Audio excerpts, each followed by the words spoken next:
Hello everyone, मेरा नाम बिट्टू श्रीवास्तव। ਅੱਜ मैं ਤੁਹਾਡੇ ਲਈ ਪੋਲਿਟੀ ਦਾ ਸੈਕਿੰਡ ਲੈਕਚਰ ਲੈ ਕੇ ਆਇਆ ਹਾਂ। ਜੋ ਜਿਸ ਵੀ ਸਟੂਡੈਂਟ ਨੇ ਸਾਡਾ ਪੋਲਿਟੀ ਦਾ ਪਹਿਲਾ ਲੈਕਚਰ ਦੇਖਿਆ ਨਹੀਂ ਹੈ, ਲਿੰਕ ਪਿਆ ਹੋਇਆ ਪਰੀक्षा ਅਕੈਡਮੀ ਦੇ ਚੈਨਲ ਤੇ, ਉਹ ਪਲੀਜ਼ ਉਸ ਨੂੰ ਦੇਖਣ ਤਾਂ ਹੀ ਤੁਹਾਨੂੰ ਸੈਕਿੰਡ ਲੈਕਚਰ ਸਮਝ ਆਏਗਾ। ਅੱਜ ਦਾ ਜੋ ਸਾਡਾ ਜੋ ਪੋਲਿਟੀ ਦਾ ਸੈਕਿੰਡ ਲੈਕਚਰ ਹੈ, ਜੋ ਫਸਟ ਲੈਕਚਰ ਸੀਗਾ ਉਸ ਦੇ ਵਿੱਚ ਅਸੀਂ ਨੇ ਕੀਤਾ ਸੀਗਾ discuss government of India act 1935 ਦਾ ਅੱਧਾ ਹਿੱਸਾ, ਜਿਸ ਦੇ ਵਿੱਚ ਕੀ ਪੜਿਆ ਸੀਗਾ कि कॉन्सेप्ट नंबर जो फर्स्ट पढ़े थे creation of all India federation, मतलब किसी के संपूर्ण भारत संघ की स्थापना होगी। इसका अर्थ ही है जी कि छोटे छोटे राज्यों को मिला के एक केंद्र बनेगा ते जो अपना हर एक स्टेट है उसके कोल जी इंडिविजुअल पावर होगी। तो जो सेकंड पढ़िया कि शक्ति दी वंड, मतलब डिविजन्स ऑफ पावर, कुछ जो शक्ति है मिलिया सीगा केंद्र ਨੂੰ, कुछ शक्ति राज ਨੂੰ ਤੇ कुछ शक्ति ਦੋਨਾਂ ਨੂੰ, ਜਿਸ ਨੂੰ ਅਸੀਂ ਸਮਵਰਤੀ ਸੂਚੀ ਦੇ ਨਾਮ ਨਾਲ ਜਾਣਦੇ ਹਾਂ। ਤੇ ਜੋ ਤੀਸਰਾ ਪੜਿਆ ਸੀਗਾ bicameralism on the base of state, मतलब ਕਿ ਰਾਜ ਦੇ ਆਧਾਰ ਤੇ ਦੋ ਸਦਨ ਪ੍ਰਣਾਲੀ ਦੀ ਸਥਾਪਨਾ। मतलब ਕੀ ਸੀ ਕਿ ਇੱਕ ਵਿਧਾਨ ਸਭਾ ਤੇ ਆਪਣਾ ਦੂਸਰਾ ਵਿਧਾਨ परिषद। ਤੇ ਅਸੀਂ ਨੇ ਵੀ ਪੜਿਆ ਸੀਗਾ ਕਿ ਜੋ ਆਪਣਾ ਪੰਜਾਬ ਹੈ ਉਹ ਬਾਈਕੈਮਰਲਿਜ਼ਮ ਨਹੀਂ ਹੈ, ਉਹ यूनिकैमरलिज्म है। ਤੇ ਜੋ ਆਪਣਾ ਇੰਡੀਆ ਹੈ ਜੀ ਇਹ ਬਾਈਕੈਮਰਲਿਜ਼ਮ है। क्यों है? क्योंकि अपने जो इंडिया का जो पार्लियामेंट है इसके सदन दो ने, पहला सदन लोक सभा तो जो सेकंड है जी वो राज्य सभा।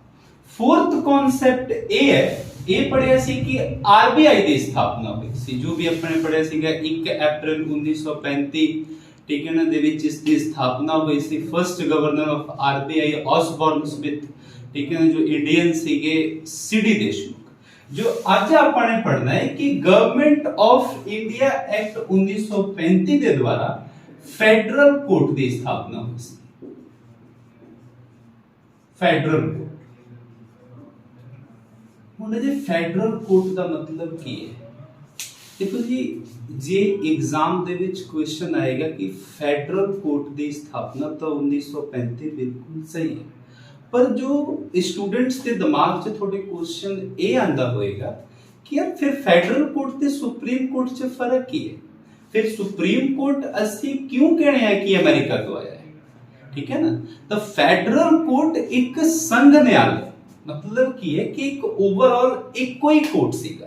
ते जो अपना सुप्रीम कोर्ट है ना, जो उसका स्ट्रक्चर लिया गया है अमेरिका तो, मींस कि एक जो अपना जो सेपरेट कोर्ट होएगा वो सेंटर दे ਲਈ होएगा, वो आया है अमेरिका तो। एक ही है कि एक कला होएगा ओवरऑल इंडिया दे ਲਈ होएगा। समझ मेरी गल? ਤਾਂ ਫੈਡਰਲ ਕੋਰਟ ਦੀ ਸਥਾਪਨਾ ਜੋ ਹੋਈ ਸੀ, ਸਥਾਪਨਾ ਹੋਈ ਹੈ 1937 ਦੇ ਵਿੱਚ ਤੇ ਜੋ ਇਹ ਆਇਆ ਹੈ 1935 ਦੇ ਵਿੱਚ। ਨੈਕਸਟ ਕਨਸੈਪਟ ਕੀ ਹੈ? ਡਾਇਆਰਕੀ।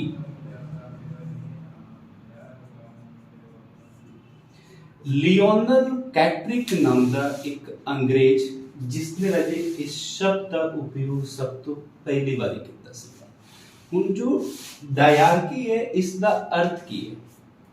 ਇੱਕ ਕੀ ਹੋਇਆ ਸੀ ਕਿ 1919 ਦੇ ਵਿੱਚ, ਕਦੋਂ 1919 ਦੇ ਵਿੱਚ ਇਹ ਜੋ ਸ਼ਬਦ ਆਇਆ ਸੀਗਾ ਕਿ ਇੱਕ ਜੋ ਪ੍ਰਾਂਤੀय ਸਰਕਾਰ ਹੈ, ਪ੍ਰਾਂਤ ਕੀ ਹੈ ਕਿ ਉਸ ਨੂੰ ਕੁਛ ਨਾ ਕੁਛ मतलब ਮਾਮਲੇ ਦੇ ਵਿੱਚ ਪਾਵਰ ਦਿੱਤੀ ਜਾਵੇ, ਸ਼ਕਤੀ ਦਿੱਤੀ ਜਾਵੇ।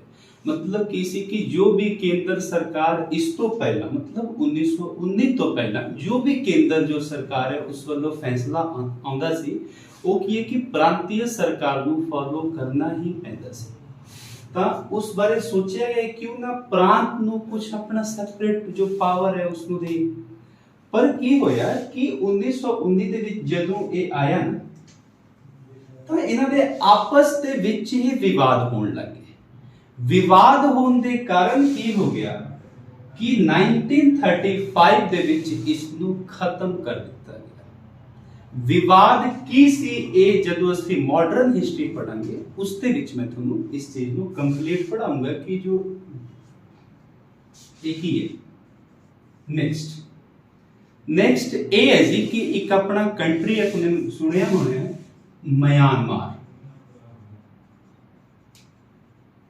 म्यांमार ਨੂੰ ਗਵਰਨਮੈਂਟ ਆਫ ਇੰਡੀਆ ਐਕਟ 1935 ਦੇ ਦੁਆਰਾ ਸੈਪਰੇਟ ਕੀਤਾ ਗਿਆ ਮੀਨਸ ਅਲੱਗ ਕੀਤਾ ਗਿਆ। ਤਾਂ म्यांमार ਦੀ ਕੈਪੀਟਲ ਕੀ ਹੈ? ਨੈਪੀਤਲ। मैक्सिमम स्टूडेंट्स ये जानते हैं कि जो म्यांमार है उसकी कैपिटल बर्मा है, पर ऐसा नहीं है। म्यांमार की कैपिटल है जी नैपीतल। मैं इत्थे लिख भी देना है नैपीतल, ठीक है जी। म्यांमार का प्राचीन नाम है जी बर्मा, ठीक है ना। इत्थे दी करेंसी की है बर्मीज कयात, KYAT कयात, ठीक है जी। इसके नाल की है गाइस कि अपना जो गवर्नमेंट ऑफ इंडिया एक्ट 1935 है खत्म होता है। हुण देखो हुण की होया कि जिवें अपन पिछला जो अपना वीडियो है इस विच पढ़िया सीगा कि 1934 ਦੇ ਵਿੱਚ ਮਨਵੇਂਦਰ ਨਾਥ ਰॉय ਨੇ ਕਿਹਾ ਸੀ ਕਿ ਸਾਡੇ ਇੰਡੀਆ ਦਾ ਆਪਣਾ ਕਨਸਟੀਟਿਊਸ਼ਨ ਹੋਣਾ ਚਾਹੀਦਾ ਹੈ। ਤੇ 1935 ਦੇ ਵਿੱਚ INC ਨੇ ਕਿਹਾ ਸੀ।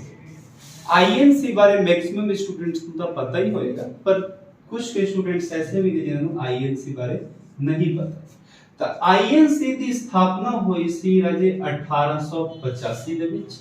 INC ਦਾ ਨਾਮ INC ਤੋਂ ਪਹਿਲਾਂ ਸੀਗਾ ਗਾਇਸ ਇੰਡੀਅਨ ਨੈਸ਼ਨਲ ਯੂਨੀਅਨ।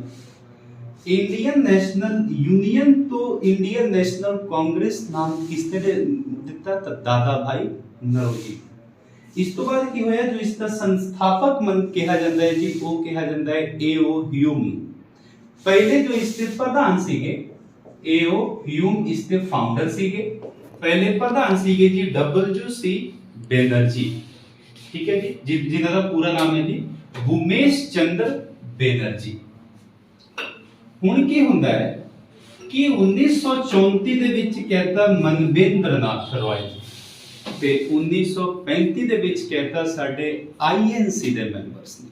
ਹੁਣ ਜ਼ਾਹਿਰ ਜੀ ਗੱਲ ਹੈ ਕਿ ਜਦੋਂ ਇੰਨਾ ਪ੍ਰੈਸ਼ਰ ਪੈ ਰਿਹਾ ਹੈ ਤਾਂ ਉਹ ਚੀਜ਼ ਫੋਲੋ ਹੋਣੀ ਚਾਹੀਦੀ ਹੈ। ਇਸ ਤੋਂ ਬਾਅਦ ਕੀ ਹੋ ਗਿਆ ਕਿ 1938 ਦੇ ਵਿੱਚ ਸਾਡੇ ਦੇਸ਼ ਦੇ ਪਹਿਲੇ ਪ੍ਰਧਾਨ ਮੰਤਰੀ ਜਵਾਹਰ ਲਾਲ ਨਹਿਰੂ ਜੀ ਨੇ ਕਿਹਾ कि बिना किसी बाहरी रोक टोक दे नाल, बिना किसी आउटर इंटरफेरेंस के नाल साडे देश दा अपना संविधान होना चाहिए है। तो इसके अनुसार की होया जी ब्रिटिश गवर्नमेंट दे ऊपर प्रभाव पे। तो ब्रिटिश गवर्नमेंट ने की किया कि 1940 दे विच ऑगस्ट ऑफर दे रूप दे विच कॉन्स्टिट्यूशन दे प्रपोजल नूं स्वीकार किया। ऑगस्ट ऑफर 1940, ठीक है। इस तो बाद की है गाइस कि 1942 ਦੇ ਵਿੱਚ मतलब 1942 ਦੇ ਵਿੱਚ ਇੱਕ ਅੰਗਰੇਜ਼ ਸਰਕਾਰ ਵੱਲੋਂ ਕ੍ਰਿਪਸ ਮਿਸ਼ਨ ਪਲਾਨ ਆਇਆ। ਇਸ ਕ੍ਰਿਪਸ ਮਿਸ਼ਨ ਨੂੰ ਗਾਇਸ ਧਿਆਨ ਨਾਲ ਸਮਝਣਾ ਹੈ। ਦੇਖੋ ਇਹ ਕੀ ਸੀ ਕ੍ਰਿਪਸ मिशन प्लान। कदों आया सीगा 1942 1942। गाइस क्रिप्स मिशन दे विच जो टोटल मेंबर सीगे ओ सीगे जी 3, जिस दे हेड सीगे sir Stafford Cripps. Sir Stafford Cripps head सी। तो जो सेकंड से गाइस वो सीगे Pethick Lawrence. Sir Pethick Lawrence.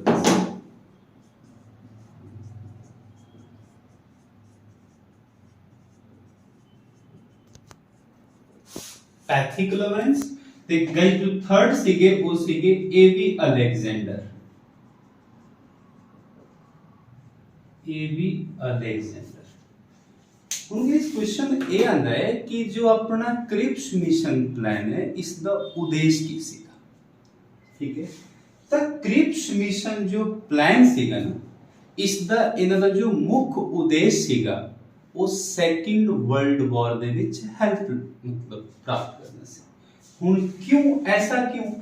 क्योंकि देखो ये जो अपना सन है जी 1942 है, ਤੇ ਜੋ ਸੈਕਿੰਡ ਜੋ ਵਰਲਡ ਵਾਰ ਚੱਲਿਆ ਸੀਗਾ ਇਹ 1939 ਤੋਂ 45 ਤੱਕ ਚੱਲਿਆ ਸੀ। ਤਾਂ ਜੋ 39 ਤੋਂ ਲੈ ਕੇ 45 ਦੇ ਵਿਚਕਾਰ ਹੀ ਆਂਦਾ ਹੈ ਨਾ 42 1942। ਤੇ ਇਹਦਾ ਜੋ ਮੇਨ ਐਂਬੀਸ਼ਨ ਸੀਗਾ ਉਹ ਸੈਕਿੰਡ ਜੋ ਆਪਣਾ ਸੀਗਾ ਨਾ ਵਰਲਡ ਵਾਰ ਉਸ ਦੇ ਵਿੱਚ ਕੀ ਸੀ? ਹੈਲਪ ਲੈਣਾ ਸੀ। ਪਰ ਕੋਈ ਨਾ ਕੋਈ ਤਾਂ ਬਹਾਨਾ ਦੀ ਲੋੜ ਹੈ। ਜੇ ਸਿੱਧਾ ਹੀ ਕਹਿੰਦੇ ਕਿ ਹਾਂ ਤੁਸੀਂ ਸਾਡੀ ਹੈਲਪ ਕਰੋ ਤਾਂ ਪਹਿਲਾਂ ਹੀ ਆਪਣੇ ਇੰਡੀਆ ਨੂੰ ਨਾਲ ਧੋਖਾ ਹੋ ਗਿਆ ਸੀ।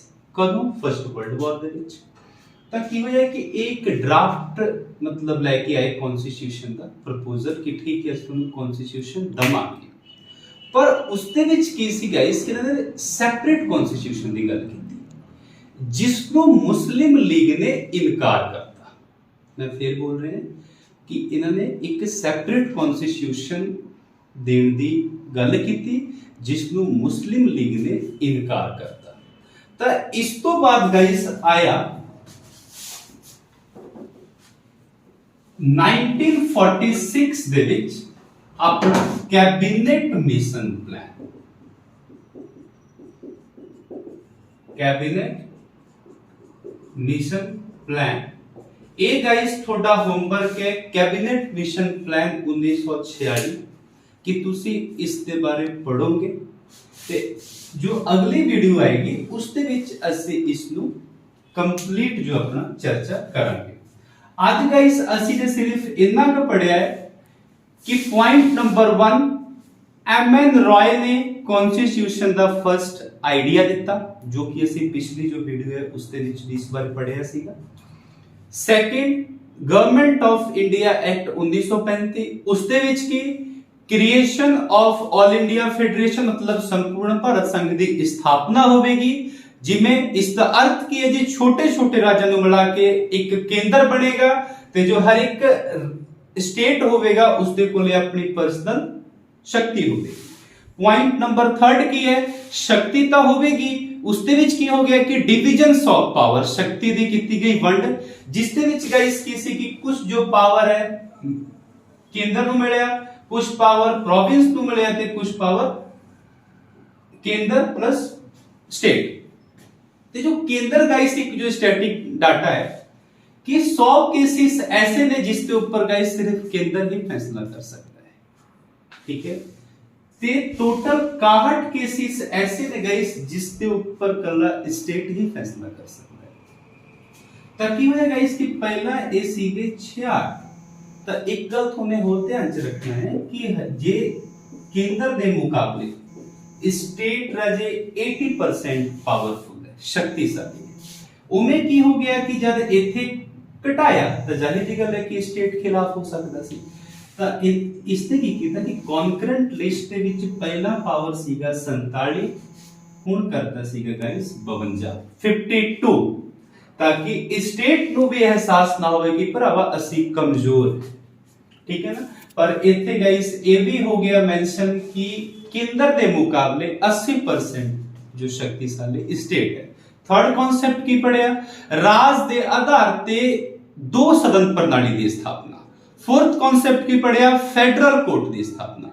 पंजवा की पढ़िया आरबीआई की स्थापना। छेवां की पढ़िया म्यांमार ਨੂੰ ਸੈਪਰੇਟ ਕੀਤਾ ਗਿਆ ਤਾਂ ਜੋ ਵੀ ਉਹਦੀ ਕੈਪੀਟਲ ਕੀ ਹੈ ਤੁਸੀਂ ਦੇਖਿਓ ਵੀਡੀਓਜ਼ ਨੂੰ।